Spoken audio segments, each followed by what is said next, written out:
ओम।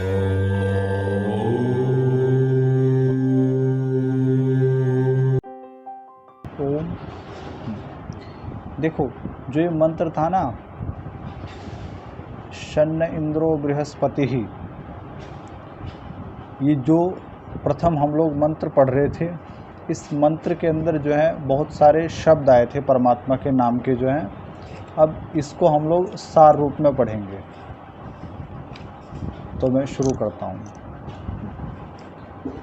लिखते हैं, ऋषि दयानंद लिखते हैं कि जो परमात्मा पुरु क्रमः यानी महापराक्रम युक्त है। परमात्मा कैसा है? तो लिखते हैं कि महापराक्रम युक्त, अर्थात परमात्मा का जो पराक्रम है वो इस संसार में सर्वश्रेष्ठ है।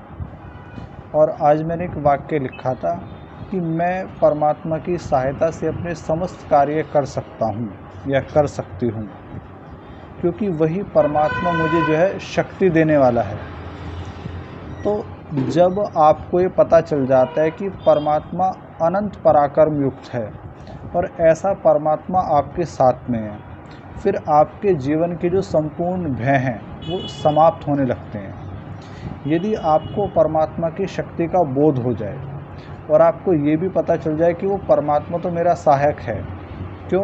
क्योंकि मैं उस परमात्मा के अनुकूल ही जीवन को जी रहा हूँ या जीवन को जीने का प्रयास कर रहा हूँ या करती हूँ, जो भी है, तो फिर आपको जो है एक अलग ही उत्साह और एक आनंद की प्राप्ति होने लग जाएगी। तो ऋषि इसी को कहते हैं कि जो परमात्मा उरु क्रमः यानी महापराक्रम युक्त है, मित्रः सबका सुहृद अविरोधी है। देखो, परमात्मा अपना मित्र है। अब कोई ये कहे कि देखो मोदी साहब जो है ना मेरे मित्र हैं, तो उसका एक अलग ही सीना गर्व से फूल जाएगा। कोई ये कहे कि जो राष्ट्रपति हैं मेरी उनसे जान पहचान है। कोई ये कहता है कि जो देखो शहर का जो डीसी है ना वो मेरा जानकार है। और ऐसा कहते समय जो है ना उसके अंदर एक अलग ही उत्साह रहता है, उसको रहता है कि हाँ देखो मेरी कितनी बड़ी जान पहचान है।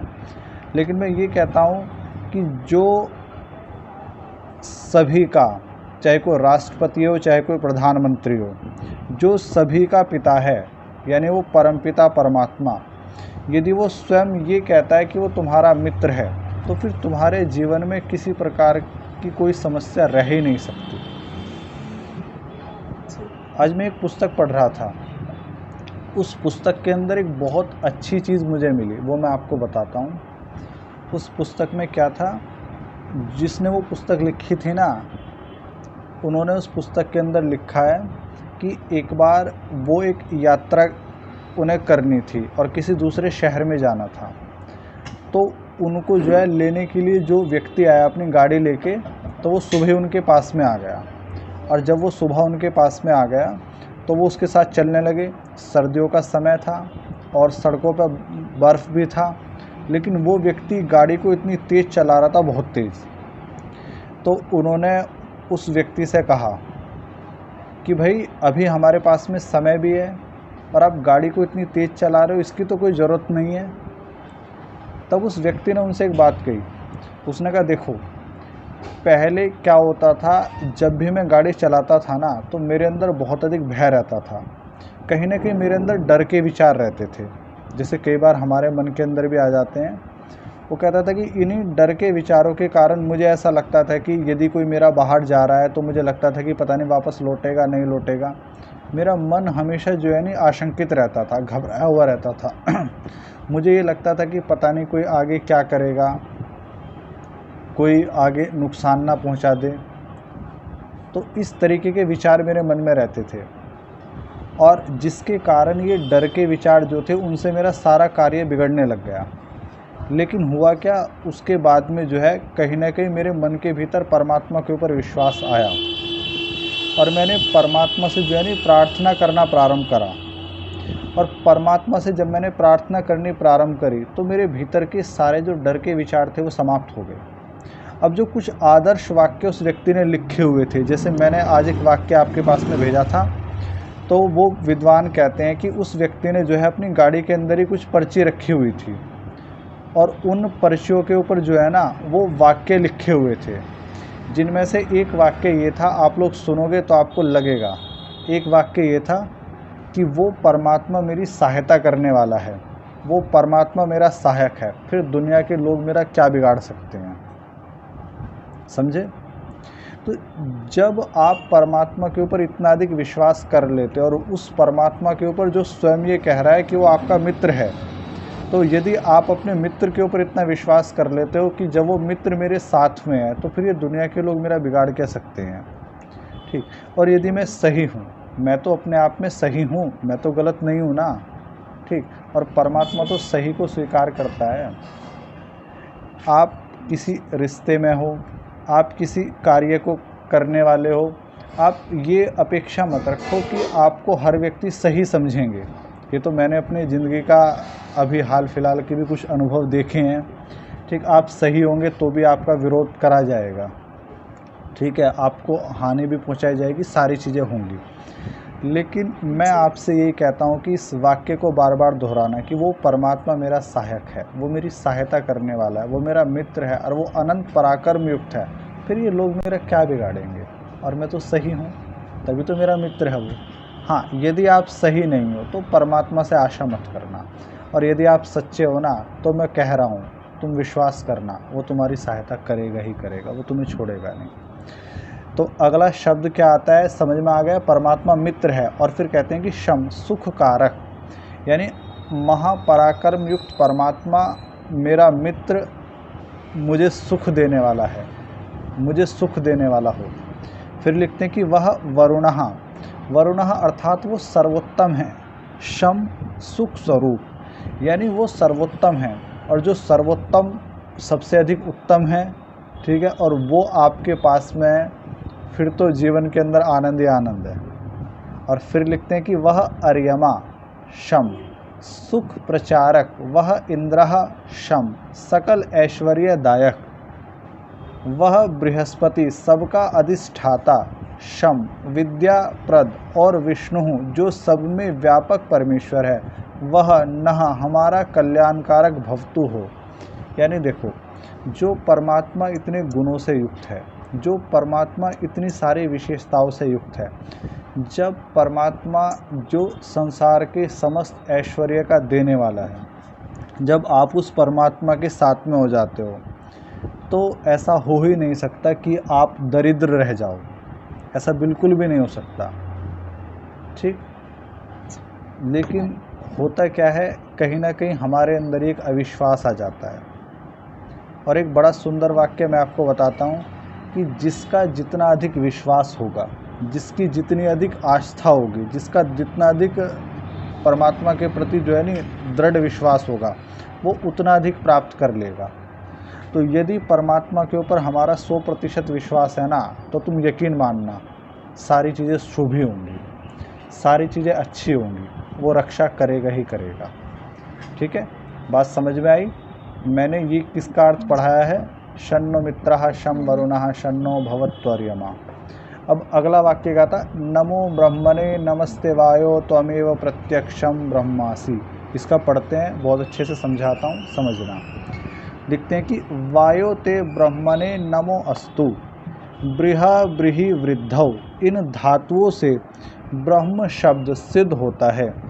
जो सबके ऊपर विराजमान, सबसे बड़ा, अनंत बलयुक्त परमात्मा है, उस ब्रह्म को हम नमस्कार करते हैं।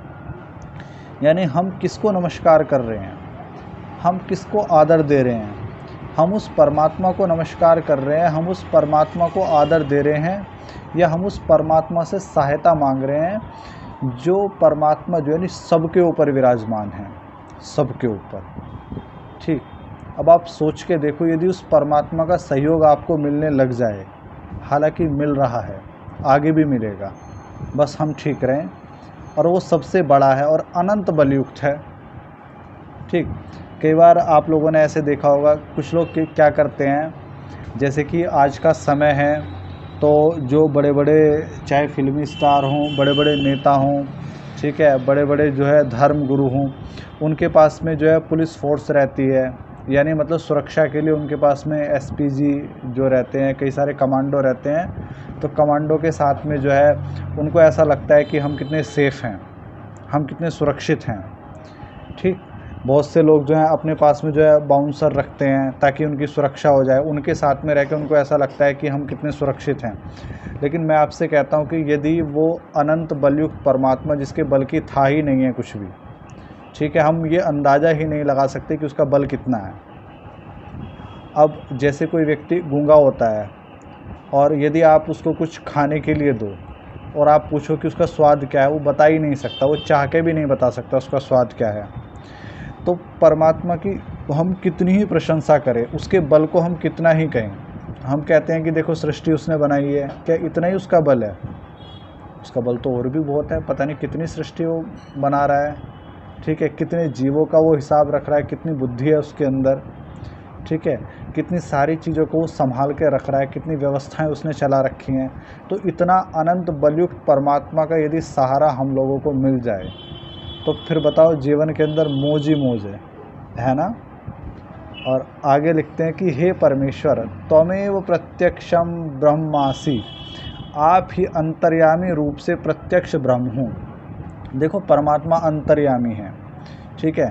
संसार में बहुत सारी चीज़ें ऐसी हैं आप दूसरे को नहीं बता सकते, परेशानी है, दुख है, लेकिन वो जो परमात्मा है ना, वो आपकी सारी परेशानियों को जानने वाला है। ठीक, संसार में बहुत सारे ऐसे रिश्ते होते हैं कि आप उनसे ना भी कहो तो भी आपकी परेशानियों को समझ जाएंगे। ठीक, तो उन रिश्तों के ऊपर हमको कितना अधिक मतलब अच्छा लगता है कि हाँ मुझे ऐसे लोग मिले हैं जो मुझे समझने वाले हैं, मुझसे प्रेम करने वाले हैं। और जो परमात्मा जो है आपको तो उसके सामने आना भी नहीं पड़ता, ठीक है, वो तो होते साथ ही सब कुछ समझ जाता है। तो बताओ ये भी कितनी बड़ी बात है। और ऐसा हमारा मित्र हो जाए तो फिर कोई परेशानी रहेगी? बोलो, कुछ समस्या रहेगी? नहीं, ठीक, नहीं जी। और फिर आगे लिखते हैं कि त्वमेव प्रत्यक्षम ब्रह्म वदिष्यामि, मैं आपको ही प्रत्यक्ष ब्रह्म कहूँगा, क्योंकि आप सब जगह में व्याप्त होकर सबको नित्य ही प्राप्त हो। यानी देखो मैं परमात्मा जो है नहीं बस आपको ही ब्रह्म कहूँगा, मैं आपको ही कहूँगा कि आप ही सबसे ऊपर विराजमान हो। ब्रह्म का अर्थ यही था ना। मैं आपको ही कहूँगा कि आप ही अनंत बलयुक्त हो, मैं आपके बारे में ही कहूँगा कि आप ही सबसे अधिक बड़े हो। ये नहीं कि मैं लोभ के कारण जो है वो होता है नहीं, गंगा गए गंगादास, जमुना गए जमुनादास, हैं ऐसा आजकल संसार में होता है नहीं। आजकल नेता किसी पार्टी के अंदर हैं, दूसरी पार्टी को गाली देते हैं, कल दूसरी पार्टी में चले गए तो पहले वाले को गाली देने लग जाएंगे। लेकिन मैं ऐसा नहीं करूँगा और तुम भी ऐसा नहीं करोगे। हम उस परमात्मा को ही ब्रह्म कहेंगे, हम उसको ही कहेंगे कि वही हमारा पिता है, वही हमारा मित्र है, वही हम सब के ऊपर विराजमान है और वही हमारी सहायता करेगा। फिर लिखते हैं कि ऋतम वदिष्यामि, जो आपकी वेदस्थ यथार्थ आज्ञा है उसी को मैं सबके लिए उपदेश और आचरण भी करूँगा। देखो ये ऋषि दयानंद बोल रहे हैं, आप ये मत सोचो कि ऋषि दयानंद लिख रहे हैं, ये सोचो कि ऋषि दयानंद के विचार हैं, उनके भीतर के विचार हैं, वो अपनी सारी बातें कह रहे हैं और यही हमको करना है। भाई मुझे और तुम्हें करना क्या है? यही तो करना है, जो अच्छा है उसी का साथ देना और उसी का प्रचार और प्रसार करना है। ठीक, तो ये कहते हैं कि ऋतम वदिष्यामि, मैं आपकी वेदस्थ यथार्थ आज्ञा है उसी को मैं सबके लिए उपदेश और आचरण करूँगा। खाली ऐसा नहीं है कि मैं उपदेश ही करूँगा, मैं दूसरों को कहूँगा कि तुम मित्र की दृष्टि से देखो, नहीं, मैं सबको मित्र की दृष्टि से देखूँगा। मैं दूसरों को नहीं समझाऊँगा कि तुम लोभ मत करो, बल्कि मैं खुद अपने जीवन में ऐसा रखूँगा कि मैं किसी का 1 रुपया तक ना रखूँ, ठीक है, बल्कि मेरे से जो बन सके मैं दूसरों की सहायता करूँ। तो ऋषि दयानंद का ये विचार है, मेरा ये विचार है, तुम्हारा ये विचार है, हम सबका ये विचार है कि जो हम वेद की आज्ञा का पालन करेंगे उसी का हम उपदेश करेंगे और उसी को अपने जीवन में लेकर आएंगे हम लोग। और फिर लिखते हैं कि सत्यम वदिष्यामि, सत्य बोलूं, सत्य मानूं और सत्य ही करूंगा। यानी मेरे जीवन में जो सही है ना वही रहे। मैं सत्य का अर्थ हमेशा लेता हूँ सही, तो जो भी सही है ना मैं वही करूँगा, मैं वही मानूंगा और मैं उसी का उपदेश करूँगा। तन्मा मावतु, सो आप मेरी रक्षा कीजिए। हमको भी चाहिए ना परमात्मा की रक्षा, आवश्यकता है ना। तो हे परमात्मा आप मेरी रक्षा कीजिए। तद वक्तारम अवतु, सो आप मुझ आप तो सत्य वक्ता की रक्षा कीजिए। कुछ लोग कहते हैं कि क्या ऋषि दयानंद आप तो थे, तो ऋषि दयानंद के खुद के वाक्य सुनिएगा। सो आप तो सत्य वक्ता की रक्षा कीजिए, वो स्वयं लिख रहे हैं।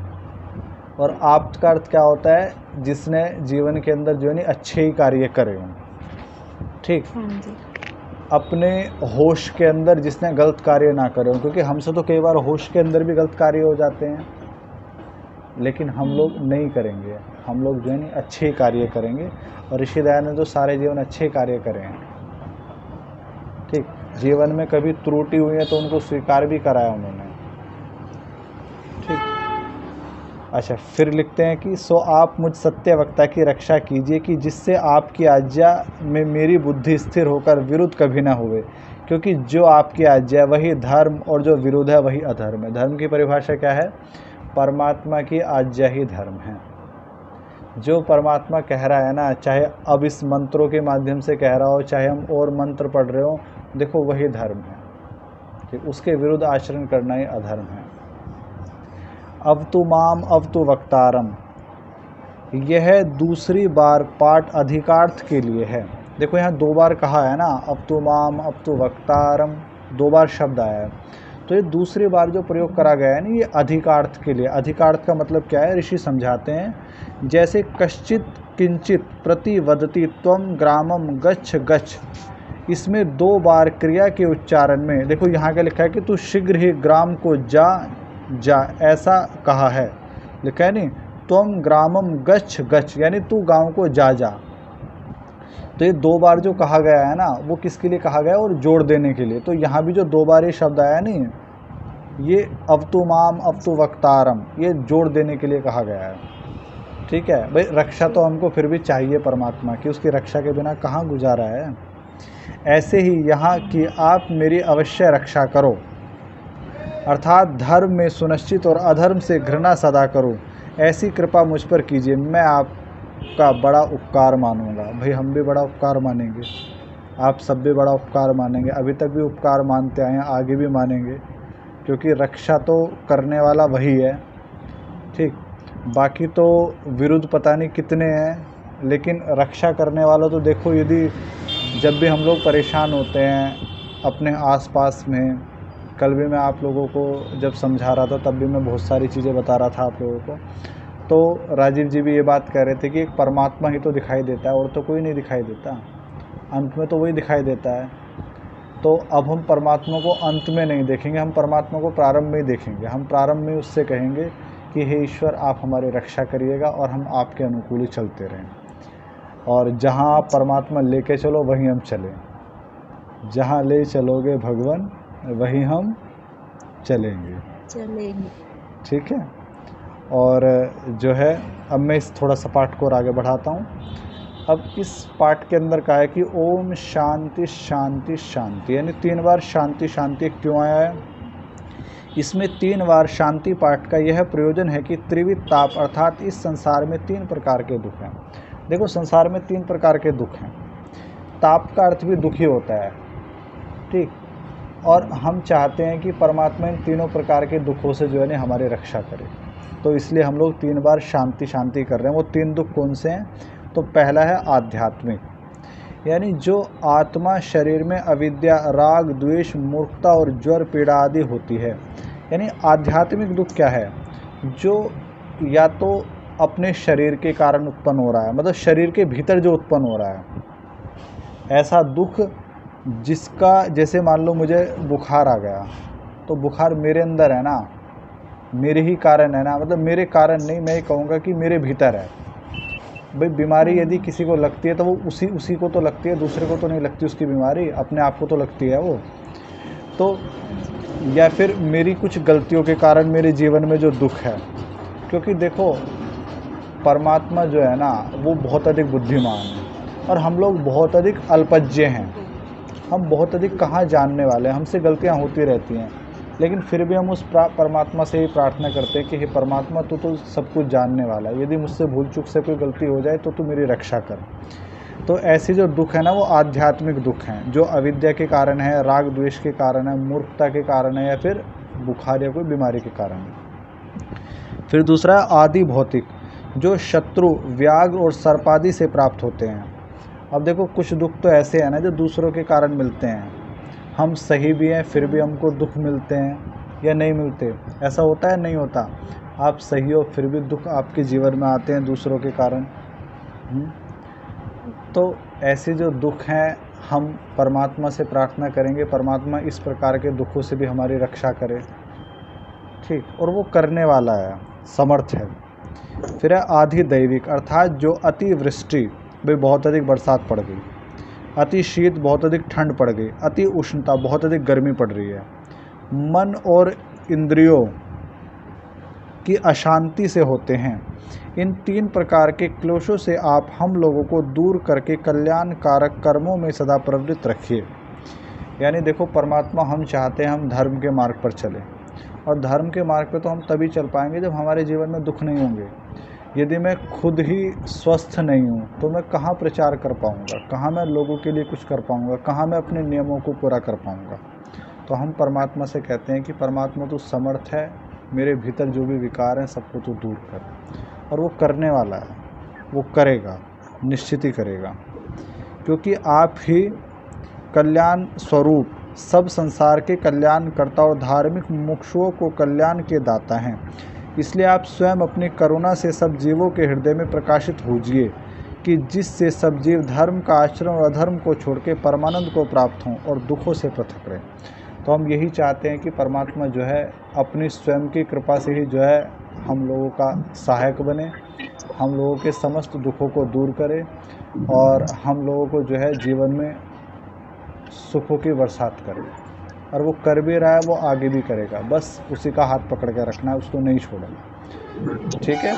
ये हमेशा ध्यान रखना है, अपने ऊपर, अपनों के ऊपर, अपने परमात्मा के ऊपर हमेशा विश्वास करना है, क्योंकि जिसका जितना अधिक विश्वास होगा उतना ही अधिक उसको फल मिलेगा। ये हमेशा ध्यान रखना, जितने आपकी आस्था होगी उसके अनुरूप ही आपको फल मिलेगा, ठीक। तो पाठ आज इतना ही रखेंगे हम लोग।